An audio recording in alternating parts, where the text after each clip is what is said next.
Hello, I am Molly Larson. I am the Young Adult Liaison on the UU board. Thank you for joining our online service. Welcome to the Unitarian Universalist Congregation. We are a religious community who commit ourselves to diversity. We hope to nourish human differences, those of gender, race, age, ability, sexual orientation, political views, culture, class, and religious belief. Welcome to all those who treasure freedom of conscience in the search for truth. We promise to do our best to provide you a spiritual home. We extend a special welcome to our visitors today. We hope you follow our Facebook page. And to participate in Zoom and receive announcements about special events and our religious exploration classes, please sign up for our weekly email. There should be a link in the comments section on our Facebook page where you can sign up. We are so glad that you joined us today.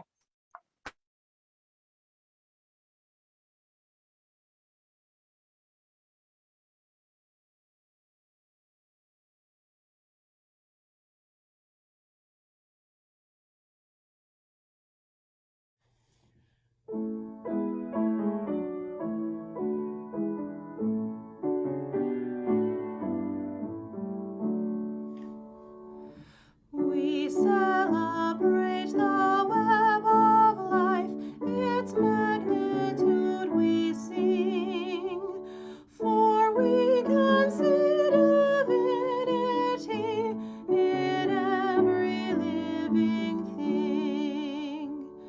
A fragment of the perfect whole in cactus and in quail, as much in tiny barnacle as in the great blue whale. Of ancient dreams we are the sum, our bones link stone to star, and bind our future worlds to come with worlds that were and are. Respect the water, land, and air, which gave all creatures birth. Protect the lives of all that share the glory of the earth.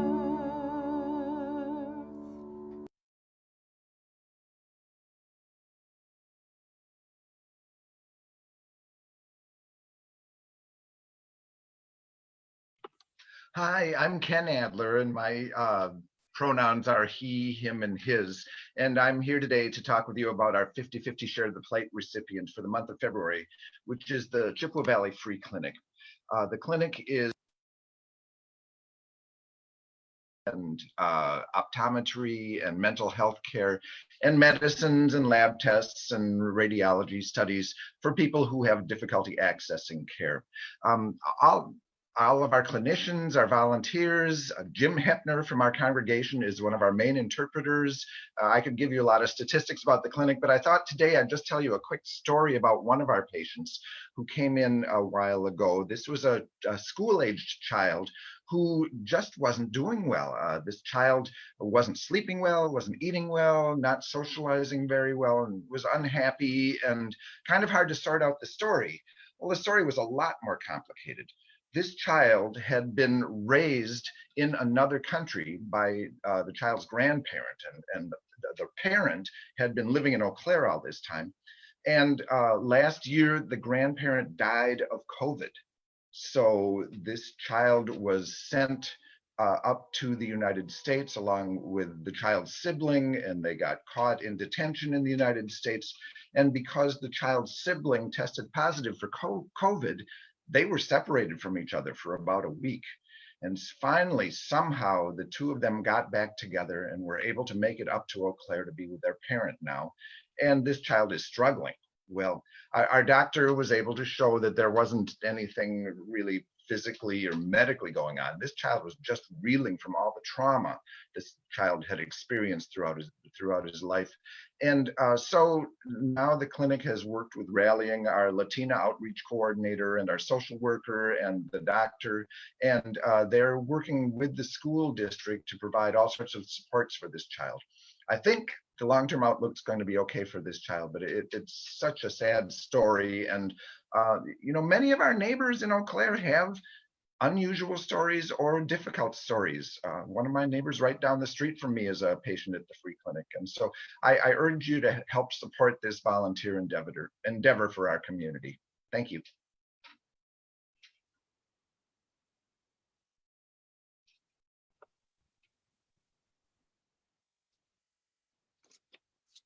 Good morning. I am Karen Hirsch, Worship Associate for this morning. Thank you for being here. Our opening words are, "We belong to the earth," attributed to Chief Seattle. This we know, we belong to the earth. This we know, all things are connected, like the blood which unites one family. All things are connected. Whatever befalls the earth befalls the sons and daughters of the earth. We did not weave the web of life. We are merely a strand of it. Whatever we do to the web, we do to ourselves.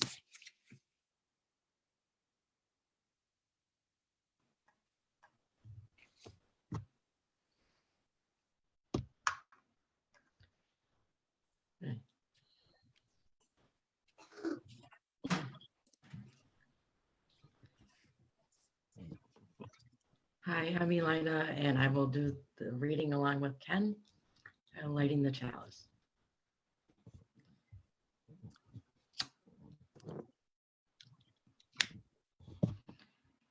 We light our chalice in honor of the fifth UU source, humanist teachings that counsel us to heed the guidance of reason and the results of science, and warn us against idolatries of the mind and spirit. Oh, did we get muted? There we go.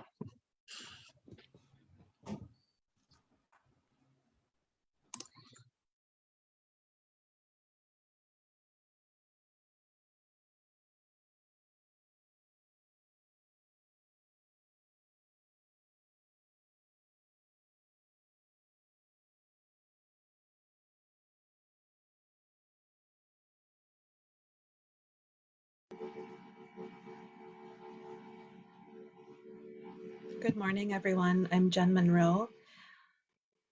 I am reading an excerpt from Bill Bryson's book, A Short History of Nearly Everything. Each one of these massive transformations, as well as many smaller ones between and since, was dependent on that paradoxically important motor of progress, extinction. It is a curious fact that on Earth, death is, in the most literal sense, a way of life. No one knows how many species of organisms have existed since life began. 30 billion is a commonly cited figure, but the number has been put as high as 4,000 billion.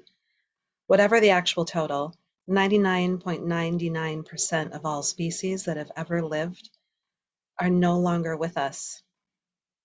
To a first approximation, as David Ropp of the University of Chicago likes to say, all species are extinct. For complex organisms, the average lifespan of a species is only about 4 million years, roughly about where we are now.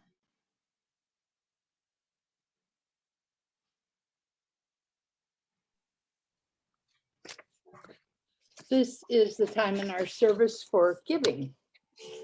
This religious community exists by its mission as a fire exists by burning.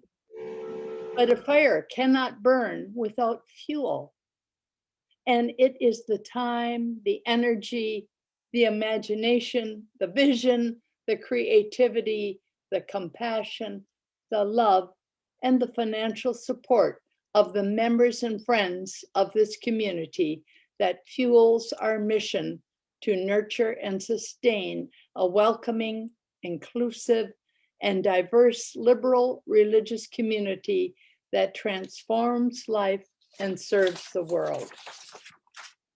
The 50-50 Share the Plate recipient for February is the Chippewa Valley Free Clinic, as Ken has told us about.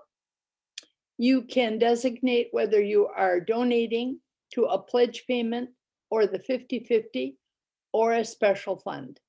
You can donate online at the link provided in the chat or text to give 84321. Checks can be mailed to the UUC at 421 South Farwell Street, Eau Claire, Wisconsin. With gratitude for the abundance in our lives, we give to help people in need and to support the work of this congregation. The offering will now be given and gratefully received.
Please join me at home in reading together the congregational response.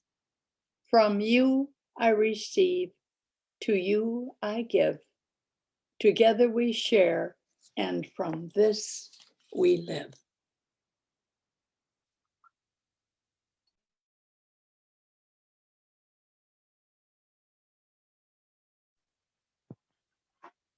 From How Climate Change May Have Shaped Evolution by Brian Hardwick. We know, for instance, that some 3 million years ago, around the time the first Homo species appeared, Africa was switching from wooded areas to open grasslands as the climate dried out. This straightforward change in scenery may have been part of why early humans evolved away from climbing and toward walking upright. But recent evidence collected from the seafloor gives an even more detailed look at the climate change during this period. The cores reveal swings between very wet and very dry periods, about every 20,000 years. These periods of oscillation happen very rapidly on geologic timescales. Intriguingly, the most pronounced fluctuations happened 3 to 2.5 million years ago.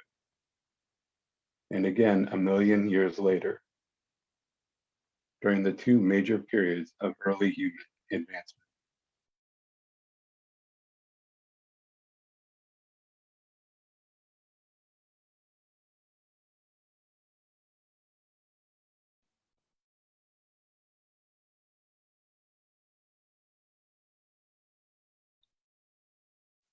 Is it my turn? Yes. All righty. Good morning, everybody. And thanks for showing up. My name is Wil Taylor. I'm doing the Darwin Day presentation now for, I don't know, maybe 7th or 8th time.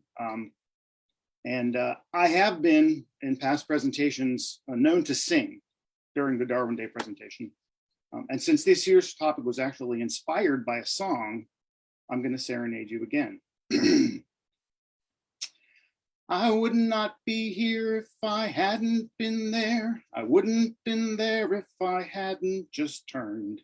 On Wednesday the 3rd in the late afternoon, got to talking with George, who works out in the back. And only because he was getting off early to go see a man at a Baker Street bookstore with a rare first edition of Steamboats and Cotton, a book he would never have sought in the first place had he not been inspired by a 5th grade replacement school teacher in Kirkwood who was picked just at random by some man on a school board who couldn't care less and wouldn't been working if not for her husband, who moved 2 months prior to work in the office of a man he had met while they served in the army. And only because they were in the same barracks, an accident caused by a poorly made roster mixed up on the desk of a sergeant from Denver who wouldn't been in but for being in back of a car he was driving before he enlisted that hit a cement truck, killed both his buddies. But the back seat flew up there, spared him from dying, and only because of the fault of a workman who forgot to turn screws on a line up in Detroit because he hollered at Sam, who was hateful that morning, hungover from drinking, alone in a tavern, cause of a woman he wished he'd not married. He met long ago at a Jewish bar mitzvah for the son of a man who had moved there from Jersey, who managed the drugstore that sold the prescription that cured up the illness he caught way last summer. And that's a little ditty by the late great bluegrass artist and steamboat pilot, John Hartford. He's a favorite of mine. His most famous for having written Gentle on My Mind, which was made popular by Glenn Campbell. Hartford actually played banjo in the backup band on Glenn Campbell's Good Time Hour. Hartford could easily have retired for the royalties on that particular song, Gentle on My Mind, but he chose not to. Now, I'd known that song for years, but it wasn't really until I embarked upon my career as a faculty member that it took on special significance. Okay, that requires an explanation, and I'll try to do so now. As a young faculty member in biology a few years ago, okay, it was a few decades ago, all right, fine, it was several decades ago, I was approached by my department chair and asked what else I'd like to teach. I know he was expecting paleobotany, which was my specialty, or perhaps something called plant morphology, which was actually in my job description, but I surprised him by saying I wanted to teach evolution. The course had been on the books, but had never been taught. Why would you want to go and do a thing like that? He replied, or so I think he would have replied. He was that kind of a guy. Because I don't know much about evolution, and what better way to learn? I know, I replied. And so I embarked upon the journey of exposing young minds to the weighty concepts of science, first by exposing myself to those concepts. Now, I've always had an affinity for BHBs, or I refer to as big honkin' books. And what better than BHBs by deans of the discipline? This is The Growth of Biological Thought by Ernst Mayr. Now, Mayr was an evolutionary biologist at Harvard. He published more after the age of 65 than nearly anyone did through the course of their entire careers. Of course, he did live to 100, and he published until that time. Now, clearly, in a book of that size, you can talk about a lot of things. But one thing that Mayr returns to repeatedly is drawing a very careful distinction between physical sciences and the biological sciences. And in illuminating passages such as the following, he says, quote, most general histories of science, he puts in quote, have been written by historians of physics who have never quite gotten over the parochial attitude that anything that is not applicable to physics is not science. For example, knowing that Darwin developed his theory of evolution largely on the basis of his observations as a naturalist, one can only marvel at this statement made by a well-known historian of Newton. Internal quote in the larger quotation. The naturalist is indeed a trained observer, but his observations differ from those of a gamekeeper only in degree, not in kind. His sole esoteric qualification is familiarity with systematic nomenclature. Close both quotes. To interpret that last phrase, that is to say that this other scientist says that the naturalist really basically only knows the names of the things he sees. While you can see this passage is kind of a dig with many levels, Meyer's reaction throughout that heavy book seems to go beyond simple crankiness. So I think the question of what is the basis for Meyer's persistent bitterness on this subject, I think is interesting to explore. To really understand it, it's helpful to know a little bit about the history of science and then a little bit about the way science is done. Now, science as a general practice is actually relatively young. Thanks to the Greeks, and Plato in particular, the basic input of science, which is observation with the human senses, for thousands of years wasn't really considered to be particularly reliable. Plato championed something called essentialism, which proposed that the living things the things that we see around us with our imperfect senses are only a shadow of their true selves. Now I have to come to Plato's defense a little bit here. His writings, which of course originated in Greece, were lost from Europe for several centuries. Those that did survive moved from Greece to Rome. Then after the fall of Rome, they went to the Eastern Empire and Constantinople, thanks to the Dark Ages. So they were translated a few times, then copied by illiterate scribes. So like a historical version of the kids' game Telephone, some alteration of his original message might have occurred. But one thing seems clear, and this is one of the things that led Meyer to become so cranky in that book. Those who emerged after the Dark Ages and tried to explain how the natural world works mostly did so by exploring simple physical systems. For example, the motion of bodies in the case of Isaac Newton. So Newton used math, he developed calculus in order to describe those movements. And those people were inspired by people like Archimedes, who was a Greek who explored and used a lot of geometry. So in short, at that period in time, we had an infestation of mathematicians. Now, don't get me wrong, some of my best friends are mathematicians. Really, they are. But systems over which we have a lot of control are amenable to mathematical solution and analysis, which is not the case in other settings. Take the scientific method, for example. The simple fact that when it's described as the scientific method, and it conjures up what most of you probably recall with angry flashbacks, with steps like, number one, make an observation. Number two, propose a hypothesis. Number three, test the hypothesis, blah, blah, blah. Baked right into that description is a prejudice in favor of what we could call experimental science. To put a little more meat on that, we make an observation of some phenomenon. We propose an explanation, which we would call our hypothesis. We figure out everything that could explain it. We could call this identifying our variables. And then we design an experiment where only one thing is altered. Everything else is held constant. And just to be sure we haven't missed some variables, we do one trial where we don't change anything and we run it at the same time. We call this our control. Now, the fact that we have a control and we call it a control is proof positive that we have control over it. Meyer advocates for a very different but equally powerful and legitimate approach to explaining the natural world, and we could call it observational science. And one of the unique aspects of it is what this whole talk that I'm getting around to here is about: historical contingency.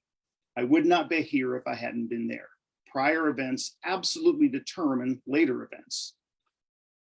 So the lyrics of the song are on a time scale that we can appreciate. They are hours, days, months, years maybe. But contingency, historical contingency, also operates on much longer time scales. Meyer in particular argues that the biological world around us is the product of a vast series of events, the result of which we're seeing right now is a snapshot in time. And any attempt to explain it using math or even the scientific method, which require control, is pointless. It's not wrong, it's just using the wrong tool for the job. It's like trying to take off a lug nut with a screwdriver.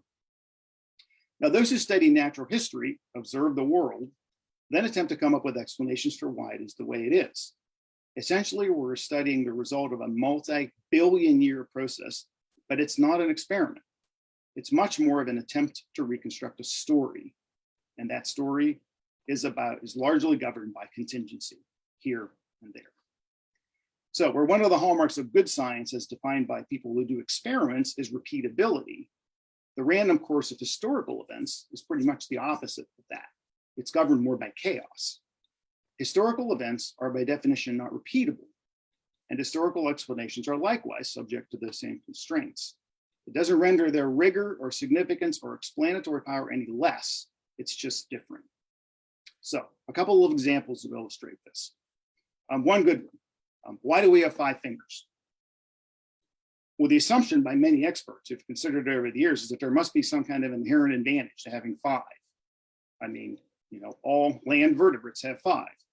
Horses run on a single one of them, but the bones of the other 4 are there.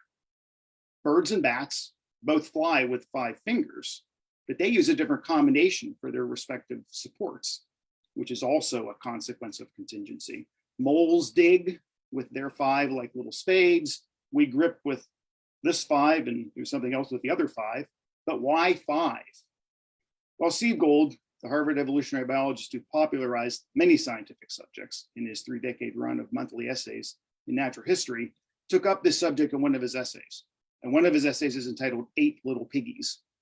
Now, as an aside, the song that I opened with, when I realized the significance of that song after doing all of my learning about historical contingency, I actually took the time to make a cassette tape. Yes, it was a cassette tape that does date it, and sent a copy of it to Steve Gould. Unfortunately, I never heard back, but I'd like to think maybe he got a little chuckle out of it. Turns out if you look back to fossils of the very earliest vertebrates that were on their way to crawling out of the water 400 or so million years ago for the first time, they don't all have 5 digits. Some of those organisms, very early fossils, had 6. At least one had 8, which was the inspiration for 8 Little Piggies. But apparently the one that gave rise to all future vertebrates had 5. So the fact that there are 5 on all living vertebrates, or most living vertebrates, is an accident of historical contingency. Okay, so how about one other example? And this one was sort of highlighted in one of the readings. So what's conjured up in your mind when someone says to you, "You're such a dinosaur"? Well, the implication is that you're primitive. The assumption in many popular circles is that the dinosaurs were cold-blooded lumbering beasts that were eventually vanquished by the nimble, adaptable mammals. And of course, the pinnacle of mammaldom is us. Well, as it turns out, mammals and the dinosaurs evolved at the same time. But for about 140 million years, the terrestrial realm was completely dominated by one of those two. Were it not for the arrival of an extraterrestrial body, it was roughly the size of the city of Eau Claire, it smacked into the Yucatan Peninsula 65 million years ago, resulting in the extinction of the successful ones, the dinosaurs. Our mammalian ancestors, who'd been scurrying around in the dark for all of the Mesozoic era, might actually still be scurrying around in the dark. So one major category of repetitive event and a contingent event is the mass extinction that one of the readings was about. So I'll leave you with one last thing, which you may actually find useful. At least it's proven to me so far. Humans really like explanations. We like answering why questions, and we want things to have purpose. A good example is fingerprints. Lots of people have proposed that the patterns on our fingers have some kind of an advantage. They help us do things. They're adaptive, so to speak, despite the fact that no one has ever demonstrated anything like that. Evolutionary biologists refer to these kinds of unsupported explanations as just so stories. My brother-in-law, who's not a biologist, came up with a great example of this. Did you know that the blue whale has the smallest esophageal opening down into the throat of any animal for its size on Earth? Do you know why that is? Because that's the way it is. There isn't a darn thing you can do about it. Now, this was humorous, but incredibly useful to me, particularly in one of my classes when I taught at UWC. I had one exploratory class with students where they had to do their own observation and analysis of structures inside of plant parts with a microscope. And at the beginning of the semester, a lot of hands would go up asking me about certain things. And I would go over to one of the things and I would look in the scope and I'd say, that's like the blue whale. The student would look up at me quizzically and go, the blue whale? I would say, yeah. And I would do the story that I just said to you. Do you know why the blue whale? And I would get to the end of it and they would say, oh, henceforth for the rest of the semester, occasionally I'd walk over, look in the microscope, stand up, they'd look at me, they'd say, it's like the blue whale, isn't it? I said, yes, it's like the blue whale. It saved me a lot of words and a lot of explanation in the class. But the more scientific point about this that it does adequately and accurately illustrate is that some things are the way they are by simple random contingency. There's no purpose to it. It's like the blue whale. Thanks, everybody.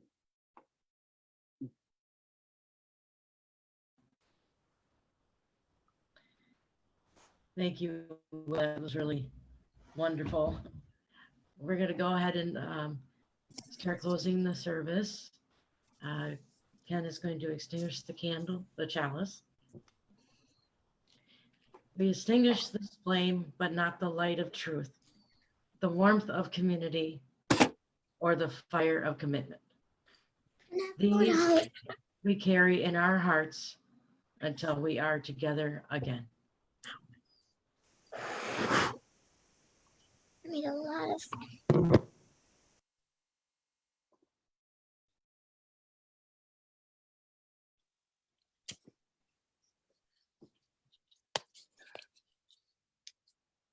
Our closing words are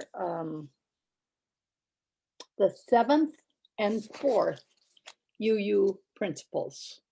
We affirm and promote respect for the interdependent web of all existence of which we are a part. We affirm and promote a free and responsible search for truth and meaning. And now I think we're going to wait until Rob stops streaming.